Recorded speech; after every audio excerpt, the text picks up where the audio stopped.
como engenheiro eletricista, você faz provavelmente muitas vistorias nos prédios, nas casas. Qual é o problema mais comum que você encontra? Patrícia, o principal problema é a configuração do para-raios. Né?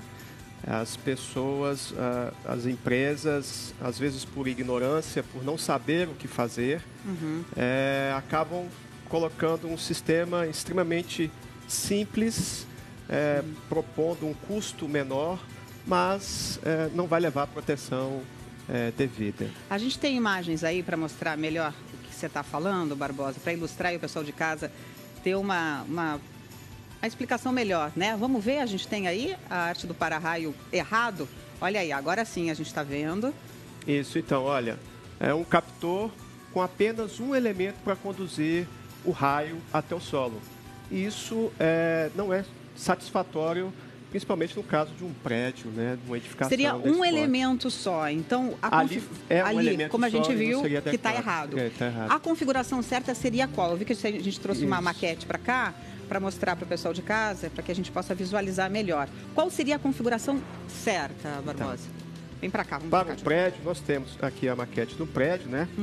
É uma gaiola de Faraday, né? Então, isso aqui são elementos condutores que estão instalados ao redor do nosso prédio para que assim ele consiga dar uma proteção efetiva.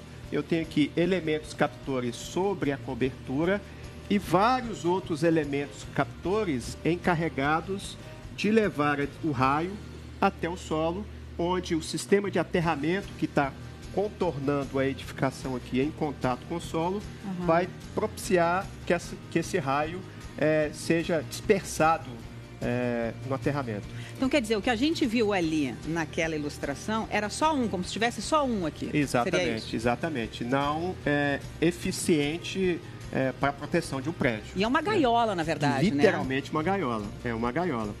E que mais? As pessoas identificam muito aquela haste, né, como sendo um para-raios. É verdade. É um para-raios, é um elemento captor, mas ele está sobre os prédios para a proteção de algum elemento, alguma estrutura, algum equipamento que estiver sobre a minha gaiola.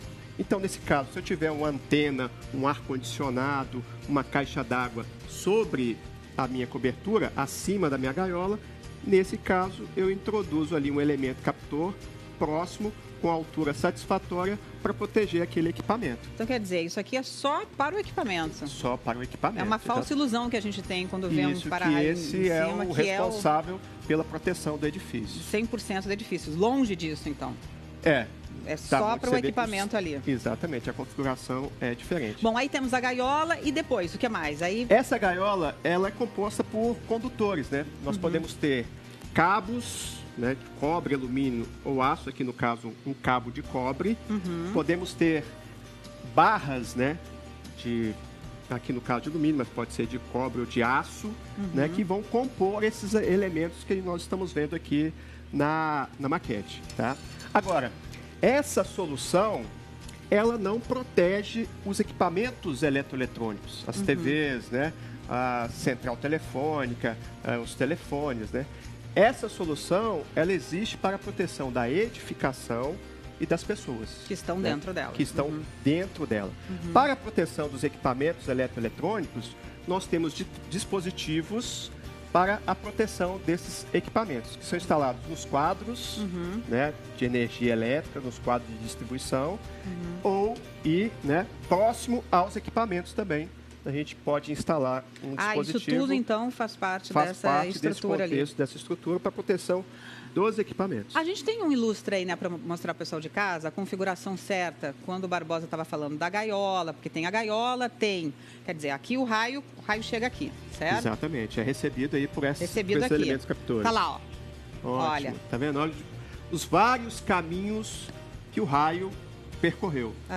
Então são vários pontos, né? Não é um só. Por isso que um não basta, né? Quanto mais concentrado o raio descer por um elemento só, maior é a capacidade dele de causar danos. Olha lá de novo, Barbosa. Choques, exatamente. Então, na animação, a gente pode ver que houve uma divisão desse raio em várias partes, e quanto mais a gente divide esse raio, menor é a capacidade dele de causar dano nas pessoas, na estrutura. Ah, ok, interessante. Quer dizer, no momento que ele vai sendo dividido, a quantidade de energia, o dano é menor. Né? Esperamos que nenhum dano. Agora, estava olhando aqui enquanto você explicava, essa gaiola, ela é bem visível aqui na nossa maquete. Né? A proporção está destacando bastante. Está destacando bastante. Agora, a gente tem para-raio na nossa casa, mas não dá para ver muito bem. Vamos tentar mostrar para o pessoal de casa? Olha só. Aqui na fachada, ó, o para-raio seria, Barbosa? Exatamente. Aqueles elementos que a gente está vendo na maquete, que está ressaltando, é representado por esse condutor que desce. Aquele condutor que corre lá embaixo na maquete, ele está enterrado aqui, que é o aterramento. Então, aqui dentro do solo, percorre um condutor fazendo todo o contorno da edificação, que é o aterramento responsável por dispersar o raio no solo. Quer dizer, o raio vem e se dispersa aqui, chega aqui e se dispersa aqui. E aí nós temos vários elementos desses ao longo da edificação também, percorrendo o perímetro. Pois é, aí o pessoal que está em casa, está assistindo, falou assim, não, mas só estou vendo um. Não, mas a gente tem também, assim como o Barbosa ensinou e mostrou pra gente qual seria a configuração correta, a gente tem essa gaiola, como a gente chama, né, Barbosa? Exatamente. Popularmente falando, uma gaiola, em toda a casa. Temos imagens aí para mostrar, diretor, pro pessoal de casa? Vem comigo, Barbosa, vem pra cá. Temos aí o para-raio da casa toda, porque a gente mostrou só um desses elementos. Né? Só um desses elementos. É essa imagem, temos aí a imagem. Não temos a casa toda, mas, para você de casa ter uma ideia, então... Conferi, fui lá e percorri. Nós temos o para-raio, a gente viu um pedacinho do para-raio ali, mas a nossa casa tem, assim como nós mostramos aqui na maquete, exatamente como está aqui essa gaiola na nossa maquete. Agora, configuração correta não é suficiente. Não, a gente precisa manter essa configuração adequada ao longo do tempo. Né? De quanto em quanto tempo isso?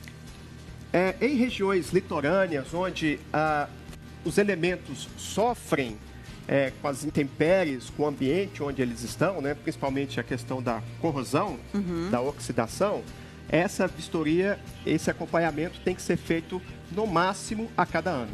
Okay? Agora, uma vez ao ano, então? No máximo ou no mínimo? No máximo. No máximo, no intervalo de um ano. De um ano. Não pode ser mais do que um ano. Tem gente que acha que são de 3 em 3 anos. Não, então é no máximo um ano. Para as edificações nesse ambiente mais agressivo, que é o caso de regiões litorâneas, sim. Né? Ou ambientes mais úmidos, sim, é no máximo um ano.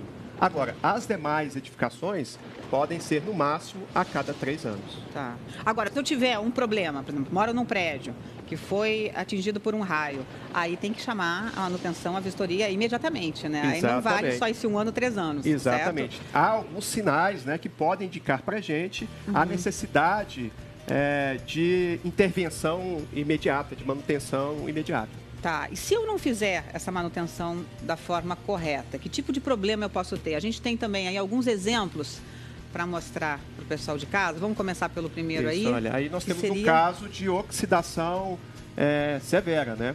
O cobre está em contato com o aço, oxidando o aço, né? E causando danos. Né? É um indicativo de problema. Ali, né? Exatamente, a ferrugem ali é indicação de problema. Vamos ver o segundo problema? Aí nós temos um condutor exposto. Nós vimos ali na casa que o aterramento ele fica dentro do solo. Nesse caso, por uma questão de erosão ali na região, o condutor ficou exposto. Ele perde a capacidade dele de absorver o raio adequadamente. Quer dizer, então, ele exposto, ele não consegue absorver suficientemente. Exatamente, ele tem que estar em contato integral. Não protege, em outras palavras, não protege a casa do jeito que deveria proteger. Ser. Qual seria o terceiro problema, assim, que é comum que você costuma ver quando não tem uma conservação boa? Ali é o caso desses condutores sobre a cobertura. O cabo ali ele está solto, jogado, né? Quando o raio atinge, solicita o nosso para-raios, há um esforço mecânico. Então, esse condutor ele tem que estar muito bem fixado. Né? Nós temos diversos elementos que podem ser utilizados para a fixação desses condutores, né? De forma que eles fiquem robustos, firmes, né? Não fique solto como demonstrado na imagem. E dá para ver nitidamente, né? Não, quer dizer, não bate aquela dúvida, será que o meu tá correto, não está correto? Quer dizer, não está correto, né? Isso que você mostrou são indicativos erros de bem assim, graves e visíveis, né? Temos o último aí para mostrar para o pessoal de casa. E esse aí, Barbosa? Foi dado, parece, uma manutenção, né, com o tempo, mas uma emenda do condutor que liga, né, que compõe essa gaiola, foi feita de maneira não adequada, né? Só com arame ali, né? A gente tem conectores específicos para essa finalidade, né, que é utilizado, né, para essa devida conexão, e ali foi um improviso. Uma gambiarra, como a gente diz. Gambiarra exatamente. Pode em outras coisas, mas não ali. Não, de jeito nenhum, porque a gente está, né, falando de vida, né, de preservar vidas, salvar vidas. Então, agora, como é que eu posso garantir de que o meu para-raios está super bem instalado, está tudo certo, não corro risco, nem eu, nem minha família, nem as pessoas que moram no meu prédio? O importante é a contratação de um profissional capacitado para dimensionar a proteção adequada, né, quantificar essa proteção e também, no caso de uma vistoria, ter a capacidade de identificar esses problemas, que às vezes, né, o leigo não consegue identificar esse problema. Então, fazer uma pesquisa de mercado, né, à procura de um profissional que tem qualificação para esse tipo de atividade. Bom, a gente falou muito da questão da segurança nas nossas casas, nos nossos prédios, mas a verdade é que acontece muitos acidentes e mortes, inclusive, em lugares abertos, né? Sim. O que você recomenda para o pessoal de casa, por exemplo, que está na rua na hora que estiver relampejando? Então, a maior causa de mortes por raios no Brasil acontece com pessoas em áreas abertas. A principal medida é se abrigar. Então, a pessoa tem que ir para uma edificação, um comércio, né? Preferencialmente uma edificação protegida, ou dentro de um veículo, né? Um carro, a pessoa também estaria tão bem protegida quanto dentro de uma edificação. Se eu estiver numa praia, por exemplo, onde não tem muito para onde se enfiar, se meter, como é que eu faço? É a situação extrema. É a situação extrema. Nesse caso, evitar ficar próximo de elementos altos, né? Por exemplo, debaixo de árvores, né? Se afastar suficientemente desses elementos altos, postes, torres, né? E evitar de ficar em pé. Né? Não ficar em pé. Tem uma posição adequada? Ficar ali de cócaras ali, né? Quase como se estivesse rezando. Quase que estivesse rezando. Entendi, para não acontecer nada grave. Maravilha. Barbosa, muito obrigada pelas suas dicas, pelas suas explicações, que são sempre muito úteis, especialmente nesse momento do ano, né? No verão, onde a gente tem muitos raios. São José dos Campos, por exemplo, onde a gente foi visitar, é o lugar que tem mais raios, né? O pessoal sofre mesmo com isso.